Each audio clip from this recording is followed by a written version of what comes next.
Hello friends, मैं गौरव पारासर आपका स्वागत करता हूं आपके अपने यूट्यूब चैनल पुगारी क्लासेज में। सभी को राधे राधे, नमस्कार। आप सभी कैसे हो? आशा करता हूं बहुत अच्छे होंगे। दोस्तों, हम महिला एवं बाल अपराध की सीरीज देख रहे थे। तो दोस्तों, आज उसकी दूसरी क्लास है जिसमें हम कुछ इम्पोर्टेंट क्वेश्चन पढ़ रहे थे जो विगत परीक्षाओं में आ चुके हैं, और कुछ ऐसे इम्पोर्टेंट क्वेश्चन जो आगे वाले जो परीक्षा है जो आपकी मई में होने वाली है उसमें आएंगे। ठीक है, तो दोस्तों ये आपके लिए इम्पोर्टेंट है। और यहाँ से दोस्तों राजस्थान पुलिस में 10 क्वेश्चन पूछे जाते हैं जो एक राजस्थान पुलिस के पेपर में बहुत ज़्यादा भूमिका निभाते हैं और उनकी अहम भूमिका होती है। दोस्तों यह सरल पार्ट है और यहाँ से क्वेश्चन सीधे सीधे पूछे जाते हैं और यहाँ कुछ खास नहीं है ना। बहुत इजी सब्जेक्ट है, इसको अगर ढंग से अगर अच्छे से करो तो आपको यहाँ कुछ अच्छे अच्छे क्वेश्चन कराए जाएंगे जो आपके लिए परीक्षा की दृष्टि से इंपॉर्टेंट होंगे, है ना। तो प्लीज वीडियो के अंत तक जुड़े रहें और वीडियो को अच्छे से ध्यान से देखें। और इन क्वेश्चनों को मैं अगर आपको सही से दिख रहा नहीं हुआ तो बोलूंगा, दिखने के बाद आपको ऑप्शन भी बताऊंगा, आपको खुद आंसर देना, उसके बाद मैं बताऊंगा आंसर। ठीक है ना। और आपका टेस्ट भी होता जाएगा साथ ही साथ कि आपके लिए टेस्ट के लिए महिला अपराध के लिए कैसा तैयार है आपके लिए। दोस्तों चलो शुरुआत करते हैं। तो आपका पहला क्वेश्चन है कि वेश्यावृत्ति, वेश्यावृत्ति बोलते हैं। वेश्यावृत्ति के लिए बच्चों को बेचना किस धारा के तहत आता है? देखो इसमें क्या असली शब्द चलते हैं ना, तो ऐसा मतलब करना कि ये क्या शब्द है।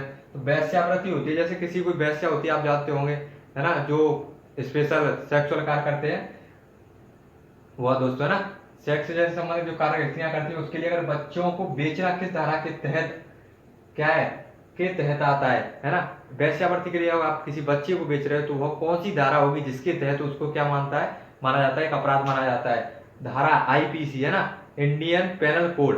क्या? IPC, Indian penal code. तो दोस्तों धारा ऑप्शन है आपके पास, वेश्यावृत्ति के लिए बच्चों को बेचना किस धारा के अंतर्गत आता है? धारा 398, धारा 361, धारा 376 या धारा 372। ये आपके पास ऑप्शन है। तो दोस्तों क्वेश्चन क्या था आपका? वेश्यावृत्ति के लिए बच्चों को बेचना, है ना, कौन सी धारा के अंतर्गत आता है? आप इसका आंसर दो। धारा 398, धारा 361, धारा 376 या धारा 372। दोस्तों इसका राइट आंसर होगा धारा 372। धारा 372 कहती है दोस्तों, आईपीसी की धारा 372 कहती है कि अगर आप किसी वेश्यावृत्ति के लिए बच्चे को बेचते हो या भाड़े पर क्या करते हो, बेचा जाता है, अब तो उसके लिए क्या किया जाएगा? वेश्यावृत्ति के लिए धारा 372 के तहत उसको सजा का प्रावधान है। ठीक है, नेक्स्ट क्वेश्चन है दोस्तों, दहेज निषेध पदाधिकारी की नियुक्ति किस धारा के अंतर्गत की जाती है? दहेज निषेध मतलब उसको प्रतिबंध लगाने वाले जो पदाधिकारी है, जो अधिकारी होते हैं, उसकी नियुक्ति किस धारा के अंतर्गत की जाती है? तो कौन सी धारा दोस्तों? आपके पास ऑप्शन है धारा 4, धारा 6, धारा 8A या धारा 8B। धारा 8B, है ना। धारा सुनो ऑप्शन, दहेज निषेध पदाधिकारी की नियुक्ति किसकी? दहेज निषेध पदाधिकारी की नियुक्ति बतानी है आपको। धारा 4 के अंतर्गत होती है या धारा 6 के या धारा 8 या धारा 8B। सभी क्वेश्चन आपके एग्जाम आए हुए हैं दोस्तों, ढंग से इसका आंसर दो। तो दोस्तों इसका राइट आंसर होगा आपका धारा 8B। क्या होगा दोस्तों? धारा 8B इसका राइट आंसर होगा। धारा 8B के अनुसार दोस्तों दहेज निषेध जो पदाधिकारी की नियुक्ति की जाती है। अच्छा, कुछ दहेज निषेध के बारे में दोस्तों जान लेते हैं। तो दोस्तों दहेज निषेध का दोस्तों गठन हुआ 26 मई 1961 को। कब हुआ? 26 मई 1961 को दहेज निषेध का दोस्तों गठन हुआ और इसको 1 जुलाई 1961 से क्या किया गया? लागू किया गया। 26 मई 1961 से गठन हुआ और 1 जुलाई 1961 को क्या किया गया? इसको लागू किया गया। आपके पास क्वेश्चन आ जाएगा दहेज निषेध कानून कब गठन किया गया? तो 26 मई 1961। अगर क्वेश्चन आ जाए कि इसको कब से लागू किया गया, दहेज निषेध कानून को कब लागू किया गया, तो क्या होगा आपका आंसर? आपका राइट आंसर होगा 1 जुलाई 1961। अब देखो दोस्तों आपके पास कुछ इसमें धारा है इंपोर्टेंट, जैसे आपको धारा मैं यहाँ पे लिख देता हूँ, है ना। जैसे आपको धारा आएगी 509, सॉरी, आपको धारा आएगी क्या? 597। क्या आएगी? 597B। अब देखो 597B के अनुसार क्या होता है दोस्तों? एक 597B है दोस्तों, एक 498 क्या है? बी है ना। देखो 498 में क्या होता है कि अगर कोई स्त्री होती है ना, और उसकी मृत्यु किसी कारणवश 304B के अनुसार किसी कारणवश उसकी अगर साथ कोई उसकी 304B है पहले 304 एक एक से देखें, तो पहले 304 भी। तो दोस्तों 304 भी धारा का अंतर्गत क्या होता है कि यार किसी महिला की मृत्यु उसकी शादी के साल 7 साल के अंदर हो जाती है। मतलब माने चलो किसी महिला की शादी हो गई 2000 को, 1 जनवरी 2000 को, ठीक है। तो 1 जनवरी 2000 से 1 जनवरी 2007 तक अगर इस टाइम पीरियड में अगर किसी महिला की मृत्यु हो जाती है, मतलब 7 साल के अंदर मृत्यु हो जाती है, और उसको अगर उसके पक्ष को वर पक्ष को क्या माना जाता है, अगर दोषी माना जाता है, तो दोस्तों क्या होगा, उसको सजा का प्रावधान होगा। क्या होगा, सजा का प्रावधान होगा। कौन सी धारा के अंतर्गत, धारा 304 बी। कौन सी धारा, 304 बी, ठीक है दोस्तों। एक दोस्तों धारा होती कौन सी, 498।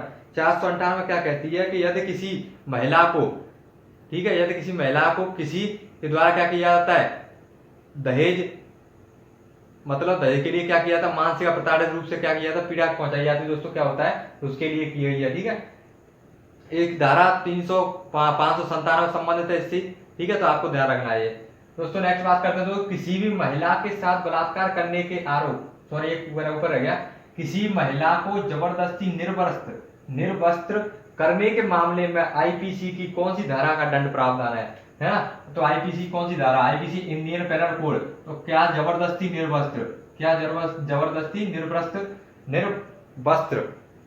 निर्वस्त्र मतलब वस्त्र रहित, कपड़ों रहित, है ना। मतलब कोई महिला है और महिला को क्या किया जाता है, जबरदस्ती, बिना उसकी इच्छा के, जबरदस्ती मतलब बिना उसकी इच्छा के किया जाता है, उसको निर्वस्त्र किया जाता है, निर्वस्त्र किया जाता है, मतलब उसके क्या किया जाता है, कपड़ों के रहित किया जाता है। तो कौन सी ऐसी धारा है जिसके तहत उसको दंड का प्रावधान है। तो आपके पास ऑप्शन है धारा 354, धारा 354 ए, धारा 354 बी या धारा 354 सी, ठीक है। ध्यान रखना दोस्तों, क्या है ये, तो धारा 354 है, ये 54 ए है, 54 बी या 54 सी आपके पास ऑप्शन है। तो आपको दोस्तों राइट आंसर क्या होगा,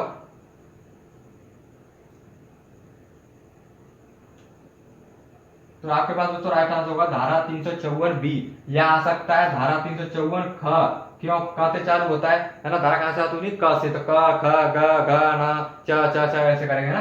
तो ख या आ सकता है धारा 302 भी आ सकता है, क्या आ सकता है, 2 1 2 3 ऐसे करेंगे ना। तो ध्यान रखना, या तो 354 ख आएगा या बी आएगा या 354 2 आएगा। अब देखो दोस्तों इसको कैसे आ रहा हो, कहां से शुरू होती है ये, क्या जबरदस्ती निर्वस्त्र। अब देखो दोस्तों धारा 354 महिला से संबंधित है ना, धारा 354, धारा 354 ए, धारा 354 बी, धारा 354 सी और धारा 354 डी, या कह सकते हैं धारा 354 ख और ग, ठीक है, और घ, या 1 2 3 4। अब देखो दोस्तों क्या है कि धारा 354 क्या कहती है, धारा 354 यह कहती है कि अगर कोई महिला है, ठीक है, यदि किसी महिला की लज्जा को भंग किया जाता है किसी भी तरह से, है ना, उसको उसका गलत टिप्पणी करेगी, टिप्पणी मतलब उसके कुछ असली शब्द बोलकर उसके साथ कुछ गलत टिप्पणी की जाती है उसको कुछ, तो दोस्तों क्या हो जाता है, वो धारा 354 के अंतर्गत आती है, ठीक है। धारा 354 ये क्या कहती है, अगर किसी महिला को किसी कामसूत्र क्या किया जाता है, दिखाया मतलब कामसूत्र किया जाता है, या दोस्तों क्या उसको अश्लील शब्द बोले जाते हैं, है ना, या उसको क्या किया जाता है दोस्तों, उसको क्या किया जाता है, टिप्पणी की जाती है, दोस्तों कौन सा आएगा, 354 ए। दोस्तों अब बात आती है धारा 354 ए कह सकते हैं या क कह सकते हैं, ठीक है। धारा 354 बी, अब देखो पहले क्या करेगा उसको, धारा 354 ए, है ना, पहले क्या करेगा और उसके बाद क्या करेगा, निर्वस्त्र करेगा, है ना। पहले क्या करेगा उसको 354 टिप्पणी, तो उसको टिप्पणी बना करेगा ना। फिर 354 बी, उसमें क्या है, निर्वस्त्र करेगा, निर्वस्त्र करेगा, तो उसमें क्या निर्वस्त्र मतलब उसमें क्या होता है कि अगर किसी महिला को उसकी बिना इच्छा के क्या निर्वस्त्र किया जाता है, तो उसमें क्या है, सजा का प्रावधान है 354 बी के। और 354 सी क्या कहती है, उसकी दृश्यता, मतलब उसको अगर किसी को महिला को बार बार देखा जाता है फिक्स टाइम पर, जैसे आप किसी चौराहे पर खड़े हो, है ना, वहां से कोई लड़की आ रही है, कोई आ रहा है, आप उसको क्या कर रहे हो, देख रहे हो, है ना, फिक्स टाइम पे उसी जगह आकर खड़े हो जाते हो। अगर वो स्त्री है, वो महिला चाहे या वो लड़की चाहे, तो आपको क्या कर सकती है, आपके खिलाफ केस कर सकती है कि साहब ये हमारे को मतलब हम जो मैं हमारे फिक्स टाइम को हमें जैसे निकलना होता है, ये वहीं पे आके खड़े हो जाते हैं और हमें क्या करते हैं, घूरते हैं, देखते हैं, है ना। तो आप किसी भी लड़की को देख नहीं सकते हो, है ना, ध्यान रखना। तो 354 बी या ख, तो कौन सी धारा है, धारा 354 बी के तहत आप किसी भी लड़की को अगर देखते हो, है ना, या कि उसको क्या करते हो, तो कौन सी सजा का प्रावधान, धारा 354 सी, है ना, सी या कह सकते हैं ग। अब धारा 354 डी या घ या 4 कुछ भी कह सकते हैं। तो दोस्तों इसके अंतर्गत क्या है कि किसी भी महिला का पीछा करना, क्या दोस्तों, किसी भी महिला का पीछा करना। अगर किसी महिला का आप क्या करते हो, पीछा करते हो। जैसे आप कोई महिला जा रही है, आप उसके पीछे पीछे जा रहे हो, है ना, 1 2 3 4 5 दिन ऐसे। तो दोस्तों क्या, अगर वो महिला चाहे ना तो आपके खिलाफ केस कर सकती है। कौन सी धारा के अंतर्गत, धारा 304 के अंतर्गत दोस्तों क्या कर सकती है, महिला केस कर सकती है ना।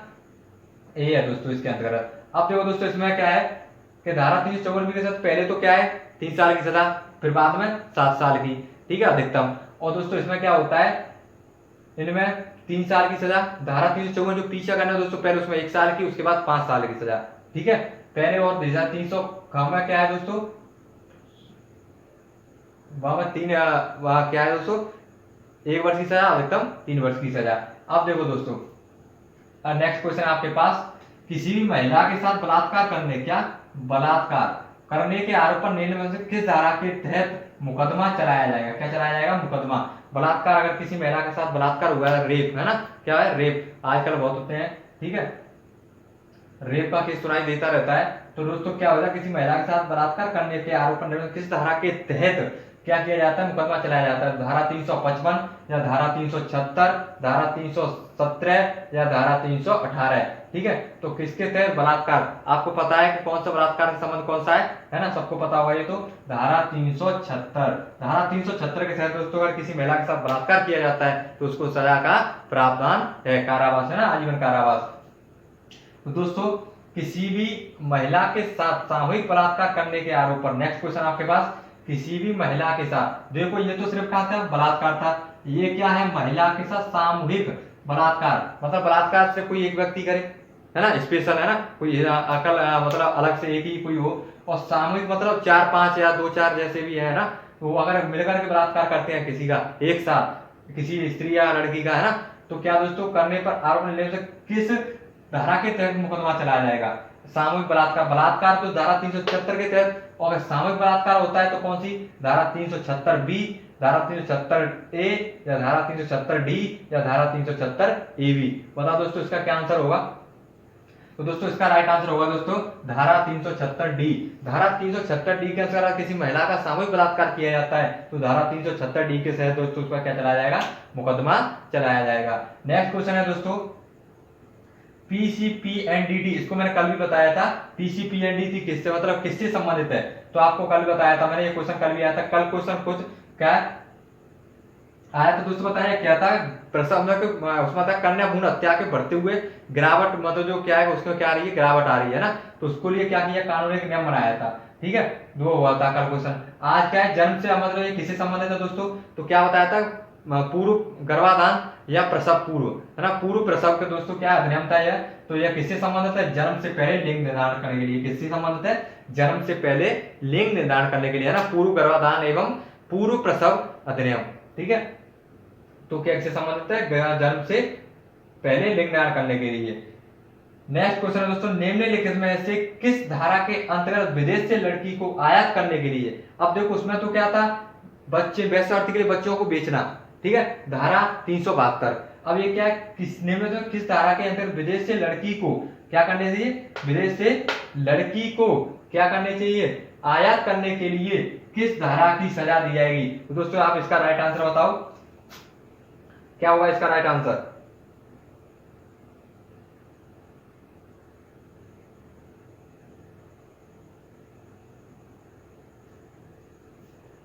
निम्नलिखित में से किस धारा के अंदर विदेश से लड़की को आयात करने के लिए सजा दी जाएगी, किससे, विदेश से। अगर विदेश से किसी लड़की को आयात करती हो, किसके लिए, लड़की को आयात करती हो, है ना, अगर लड़की को खरीदती हो विदेश से, उसके लिए किस सजा का प्रावधान है, धारा 361 ख, धारा 366 ख या धारा 372 ख या धारा 366 ख। तो दोस्तों इसका राइट आंसर होगा धारा 366 ख, इसका राइट आंसर होगा। अगर आप किसी लड़की को विदेश से आयात करते हो, आयात मतलब खरीदना, आया मतलब खरीदना और निर्यात मतलब बेचना। आयात अगर किसी लड़की को विदेश से आयात करते हो, खरीदते हो, तो उसके लिए दोस्तों धारा 366 के तहत क्या होगा, उसको सजा का प्रावधान है। नेक्स्ट क्वेश्चन दोस्तों पॉस्को अधिनियम के यौन हमला, पॉस्को अधिनियम बताया था कल, बालकों से संबंधित अधिनियम था, है ना, बालकों के यौन शोषण से संबंधित दोस्तों अधिनियम था। तो पॉस्को अधिनियम जिसका क्या होगा 14 नवंबर दोस्तों, पॉस्को अधिनियम 14 नवंबर 2012 को क्या किया गया, इसका गठन किया गया। तो पॉस्को अधिनियम के तहत यौन हमला धारा 6 के तहत, कौन सी धारा 6, तो धारा 6 के तहत या 6 के तहत जो कोई भी यौन उत्पीड़न करता है उसे न्यूनतम कितने वर्षों के लिए या तो विभिन्न कारावास का दंडित किया जाएगा, या तो क्या होगा कारावास होगा, है ना, आजीवन कारावास, या क्या होगा उसको न्यूनतम कितने वर्ष होगी जिसके लिए उसको या कोई यौन हमला करता है बच्चों को या पॉक्सो अधिनियम किसके लिए, बच्चों के लिए। ठीक है, 14 नवंबर क्या 14 नवंबर 2012 को इसका क्या किया, शुरुआत किया गया दोस्तों, गठन किया गया। तो दोस्तों इसके लिए न्यूनतम कितनी वर्ष की सजा है, 1 वर्ष, 4 वर्ष, 10 वर्ष या 6 वर्ष। तो दोस्तों इसका राइट आंसर क्या होगा, 10 वर्ष। ठीक है, यह कोई पॉक्सो अधिनियम के तहत दोस्तों धारा 6 के तहत जो कोई भी यौन उत्पीड़न करता है तो उसको दोस्तों 10 वर्ष की सजा है और आजीवन या फिर आजीवन कारावास की सजा है। ठीक है, और दोस्तों इस पॉक्सो अधिनियम 14 नवंबर 2012 को गठन करने का दोस्तों बाल दिवस के रूप में क्या किया गया था, बाल दिवस के दिन इसको क्या किया गया था, गठन किया गया था। ठीक है, 2012 को बाल बाल आपको पूछा जाएगा बाल दिवस कब मनाया जाता है, कब मनाया जाता है 14 नवंबर को, कब मनाया जाता है 14 नवंबर को। ठीक है, बालकों के प्रति बढ़ते अपराध को देखते हुए, बालकों के प्रति बढ़ते अपराध को देखते हुए पॉक्सो एक्ट में बदलाव करने हेतु सरकार द्वारा रखे गए प्रस्ताव को कैबिनेट से किस वर्ष मंजूरी मिली। ठीक है, कैबिनेट मतलब बालकों के जो पॉक्सो कौन था, पॉक्सो जो एक्ट था बालकों का यौन उत्पीड़न संबंधित दोस्तों, उसको सरकार द्वारा रखे गए प्रस्ताव को कैबिनेट ने किस वर्ष के मंजूरी दी, किस वर्ष मंजूरी दी। तो इसका दोस्तों आपके ऑप्शन है अप्रैल 2018 में, अप्रैल 2017 में, अप्रैल 2016 में या अप्रैल 2015 में। तो आप इसका आंसर दो। तो इसका दोस्तों राइट आंसर होगा अप्रैल 2018 में। क्या दोस्तों, अप्रैल 2018 में बालकों के प्रति बढ़ते अपराध को देखते हुए पॉक्सो एक्ट में बदलाव करने हेतु सरकार द्वारा रखे गए प्रस्ताव को कैबिनेट से मंजूरी दी गई। कब, अप्रैल 2018 में। नेक्स्ट और लास्ट क्वेश्चन है दोस्तों आपका, घरेलू हिंसा से महिलाओं का संरक्षण अधिनियम भारत की संसद द्वारा किस वर्ष पारित किया गया। घरेलू हिंसा, क्या दोस्तों, घरेलू हिंसा से महिलाओं का संरक्षण अधिनियम भारत की संसद द्वारा किस वर्ष पारित किया गया। आपके पास ऑप्शन है, ऑप्शन 2001 में, 2003 में, 2005 में या 2007 में। क्या दोस्तों, 2001 में या 2003 या 2005 या 2007 में घरेलू हिंसा से महिलाओं का संरक्षण अधिनियम भारत की संसद द्वारा किस वर्ष पारित किया। घरेलू हिंसा मतलब जैसे घर में किसी स्त्री को कोई पुरुष या उसका पति उसको क्या करता है, मारपीट करता है ना, या उसको क्या करता है, मानसिक प्रताड़ना करता है, या उसको कोई मानसिक पीड़ा पहुंचाता है या शारीरिक पीड़ा पहुंचाता है, तो दोस्तों उसको ये क्या है, घरेलू हिंसा नियम के अंतर्गत आएगा। ठीक है, तो इसको तहत संसद द्वारा किस वर्ष पारित किया गया, यह क्वेश्चन आपके पास। तो दोस्तों कब पारित किया गया, 2005 में। और कल बताया था किशोर बालकों के लिए दोस्तों कब पारित किया, 2015 में। और ये क्या है, घरेलू हिंसा के 2005 में। तो आशा करता हूं दोस्तों यह क्लास आपको बहुत अच्छी लगी होगी। अगर क्लास आपको अच्छी लगी हो तो प्लीज वीडियो को लाइक करें, कमेंट करें, ज्यादा शेयर करें और सब्सक्राइब करना ना भूलें, बेल आइकन को ऑन कर लें जिससे हमारी वीडियो आप तक सबसे पहले पहुंच सके। सबसे पहले पाओ, सबसे पहले बढ़ो। ठीक है, तो दोस्तों इस क्वेश्चन इसमें 10 क्वेश्चन थे। 10 क्वेश्चन के साथ कुछ मैंने एक्स्ट्रा क्वेश्चन भी बताए, लगभग आपके पास 15-20 क्वेश्चन हो गए होंगे। जैसे मैं सभी धाराओं को आपको बताया, धारा 354 A B C D और धारा 372 है दोस्तों, है ना। और मैंने दहेज से संबंधित कुछ बातें बताई, कब गठन किया गया। जैसे 26 मई 1961 को क्या किया, दहेज निषेध का गठन किया गया और लागू क्या हुआ, कब हुआ, 1 जुलाई 1961 को, है ना, 2 महीने बाद लगभग। तो दोस्तों ये आपके क्या थे, आज की क्लास थी, बहुत अच्छी होगी, शानदार। ठीक है, आपको अच्छी लगी होगी, अच्छी लगे तो फिर लाइक किया करें जिससे बढ़ावा मिले, अच्छा लगे, कहाँ के देखने वाला है ना इसको पसंद कर रहा है। ठीक है, और आपकी लाइक से कुछ होने जाने वाला तो है नहीं, लाइक से बस ये पता चलेगा हाँ कि आपको ये क्लास पसंद आ रही है ना, बस। तो दोस्तों आज के लिए इतना ही, धन्यवाद।